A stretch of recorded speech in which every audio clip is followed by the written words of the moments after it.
আজিৰ কবিতা অন্তিম সময়।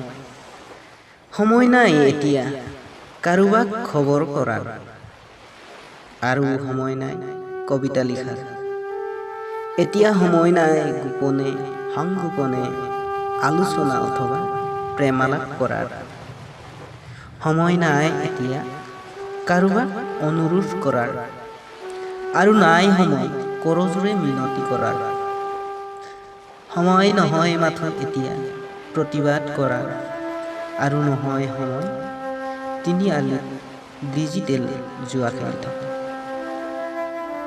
এতিয়া নহয় সময় অবাবত ব্যয় কৰাৰ, আৰু নহয় সময় কাৰোবাক অপেক্ষা কৰাৰ।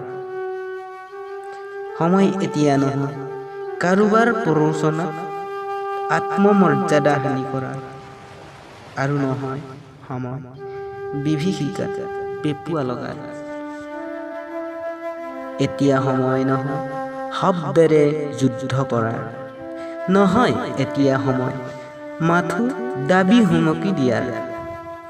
নহয় সময় মাথো ধনোপাৰ্জন কৰাৰ, আৰু নহয় মাথো ধৰ্মঘট কৰাৰ। নহয় সময় এতিয়া ভাবুকিৰ ভয়ত লুকাই থকাৰ। সময় এতিয়া সমাজত চিঞৰি চিঞৰি ওলাই কোৱাৰ।